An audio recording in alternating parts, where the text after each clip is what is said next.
Hi guys, it's Stephanie here and I'm back with another Stephanie's Beauty Tips and Tricks.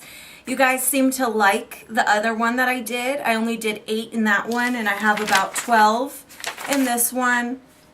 Might go over 12. I have a bunch more, so I'll just go through them and see how far we get. I don't want to make this too long. So I'm just going to jump right into it.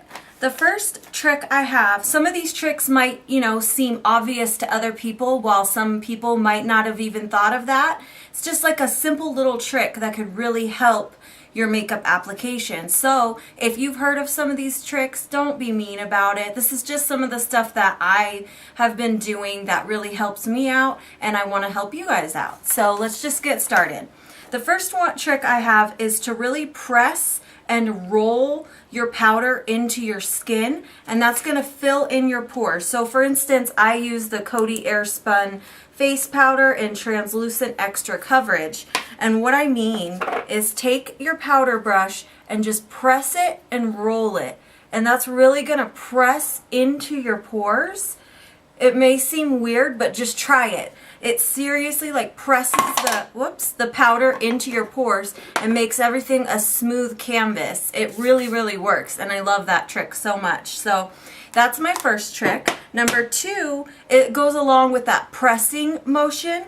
You should, if you're gonna get a pore minimizing primer, don't just slap it on and rub it into your skin. You wanna press it into your pores. So for instance, the baby skin, I am like dropping everything. The baby skin, just get some on your finger and just press it into your small like pressing motions into your pores. And then once you've pressed it in, smooth it along the skin. And that's going to fill your pores all the way in, and then you're smoothing it out for a smooth makeup application. It really does really fill in your pores. So if you bought like this primer and you just put it on your skin and rubbed it in, and you're like, that didn't fill in my pores at all, try pressing it into your pores and then smoothing it over, and you'll see a huge difference. Going along with the primer situation, number 3, if you have oily skin and like large pores, you don't want to put 2 primers over the same area, because then your makeup's going to go on not very well and not even. So what you can do is you can take like the baby skin pore minimizer, press it over your nose area or wherever your large pores are, and then you can take a mattifying primer and put it like on your forehead or on your cheeks or your chin, which is where I get oily. So I would put the pore minimizer on my nose in this area, and then I would put this mattifier on here, and then that way you get the best of both worlds. You get mattifying and you get pore minimizing, and it won't make your makeup look cakey and weird. So that's my number 3 trick. Number 4 is a really awesome trick. If you don't want to spend $40 or whatever the amount is on the NARS ITA, however you say that brush, why don't you, everybody has a fan brush. So take your fan brush and take your bronzer, and this works just as well. Just dip it in here and just really like sculpt out your cheekbones. This fan brush, it's huge, so if you have a smaller one, that's okay too. Mine's giant. But it really gets into the hollows of your cheekbones. You can take it up, you can take it over here, along here, and it just really like gets into the hollows of your cheeks so easily. I love this trick. This is so awesome. I was like, I really want that NARS brush, but I'm like, I can't spend $40 on a damn brush. And I was looking at my collection like, there's got to be like a different way that we could get that small shape of that brush, but not for that much. So I looked at my fan brush and I'm like, okay. And it works awesome. I've been using it ever since. I love it. Try this, seriously. If you don't try anything else in this video, try using your fan brush to contour. Okay, so number 5, this may seem obvious, but maybe not to some. I take my lash glue, and I use my lash glue for loose pigments, for glitters, even for eyeshadows that are a little chunkier, that might have some fallout. I just tap my lash glue on my lid or wherever I'm applying pigments and stuff, and then just press your glitter, your pigment, your eyeshadow over it, and it will last all day. You will not have fallout. It will look perfect all day. And it's really easy to get off. You just take your makeup remover wipe and just wipe it off. It's not like it's like stuck on there, glued on there forever.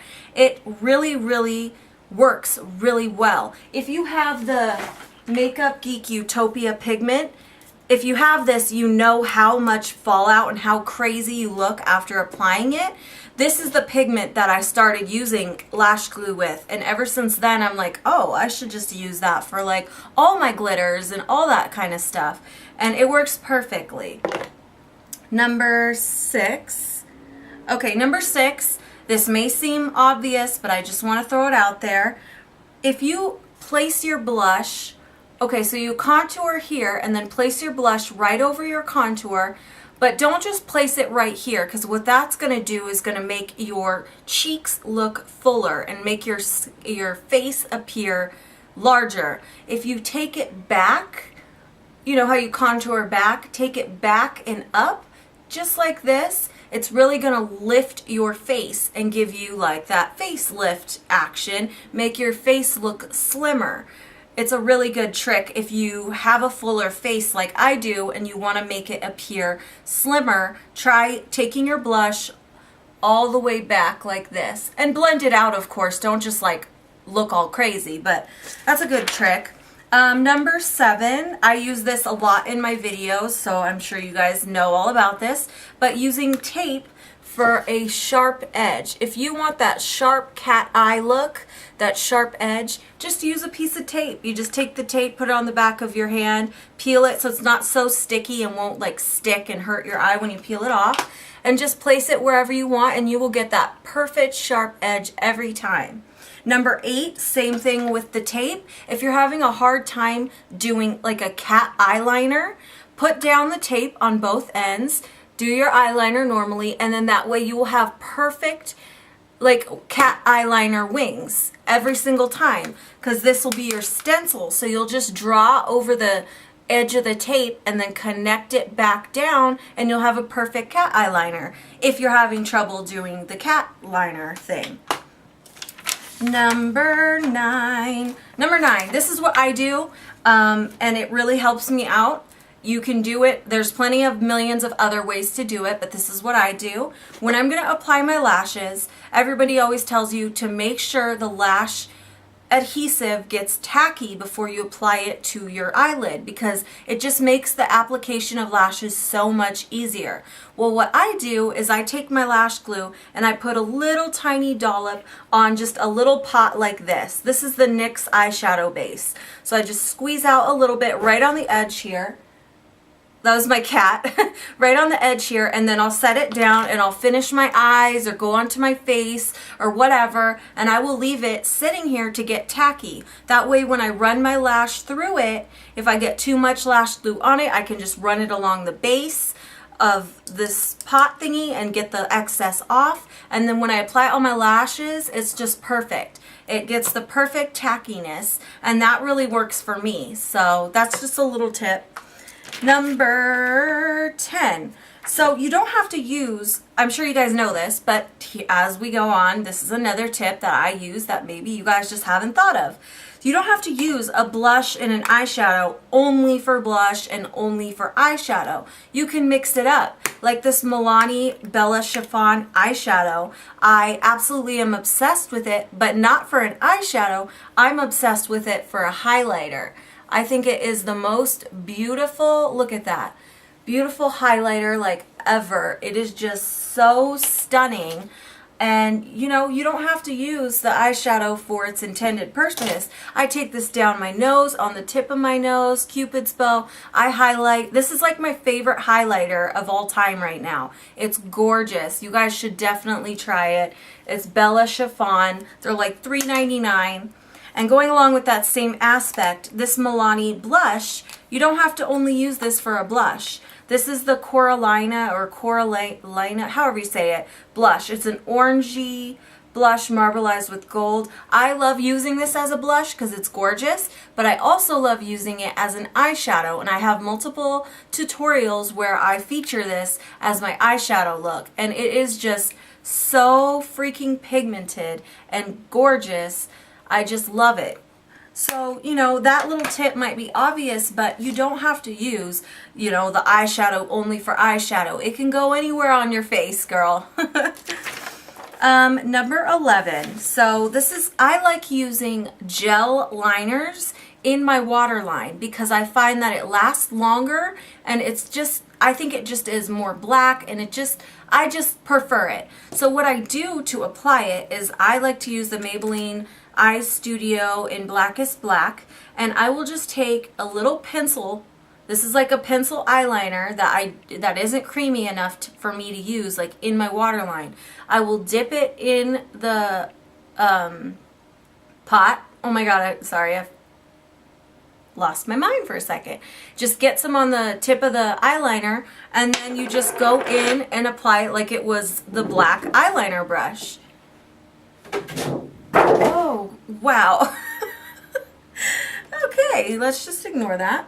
So that's what I do. So I dip the pencil in the gel liner and apply it to my waterline, and it works perfectly.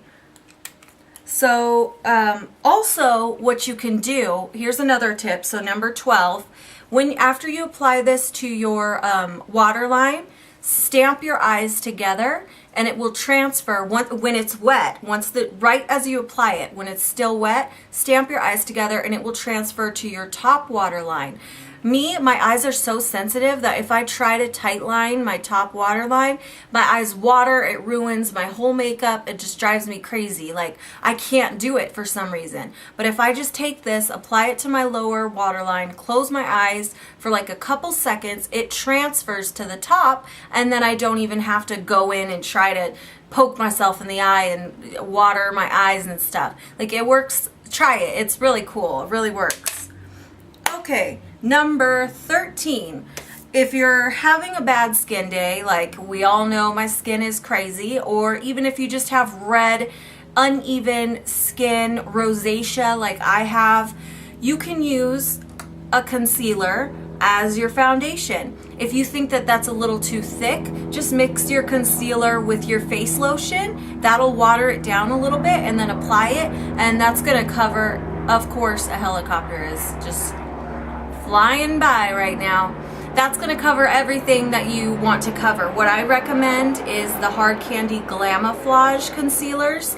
I have a whole video on it where I demo it and I review it and I tell you all about it. They are amazing, you guys. Like, in that video you see how red my skin is and how bad it is, and then you see how much this covers just with the little tiniest amount. It covers everything. It doesn't feel heavy. Like, I can't attest to other concealers, but this one does not feel heavy on your skin. It doesn't feel gross, like, oh, that's too heavy. No, it's just like perfect. So if you're having a bad skin day, or like rosacea, or if you got a sunburn on your face or whatever and you want to cover it, try using your concealer as your foundation. I love that tip. I use it all the time because my skin is just not very good. Okay, let's just do a couple more and then I'll save more for a part 3 if you guys want a part 3. Let's see here.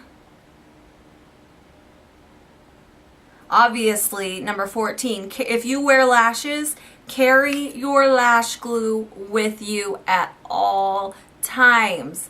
Seriously, it doesn't matter if you think you put enough lash glue on there to last through the day. Something might happen. You might cry, you might water your eye, you might itch your eye, and your lashes might be coming up in the center or in the inner corner. Just make sure you have this on you all the time if you wear fake lashes. I'm sure all of you guys know that already. Number 14, no, that was number 14, right? So number 15, we'll stop at 15. Adding a shimmery, not even a shimmery, you could add just a white eyeshadow or a light shadow. You could add the Milani Bella Chiffon, just any kind of light, bright shadow in your inner corner, in your tear duct area. That whole area is really going to brighten your eyes. It's really going to open up your eyes, make them look awake. If you feel tired or look tired or whatever, add a little bit of white shadow, shimmery gold shadow, just a light shadow in your inner corners, and you're going to look refreshed. you know, right away. It's a really good tip. Whenever I have to work early in the morning and I did it back to back, I always put that in the inner corners. Helps me feel like I look more awake, and it really, really does work. It opens your eyes up. It brings out the whites of your eyes. It's just a really good tip. All right, you guys, so that was 15 of Stephanie's beauty tips and tricks. I have a million more. If you guys want more, I can do another one. Just let me know. I really have fun doing these types of videos. Maybe I could do like a weekly thing, like, I don't know, like set a certain day as Stephanie's beauty tips and tricks and do like 5 a day, like 5 every week or something. Maybe that's a good idea. I don't know. If you guys have any ideas, let me know down below. Thank you guys so much for watching. I love you guys so freaking much. You guys made me feel so special in my last Stephanie's beauty tips and tricks. I really liked all your comments saying that you've never heard of those tips before, or you tried them out, or it just made me feel really, really good. So thank you guys for your support. I love you so much, and I'll see you in my next video. Bye, you guys.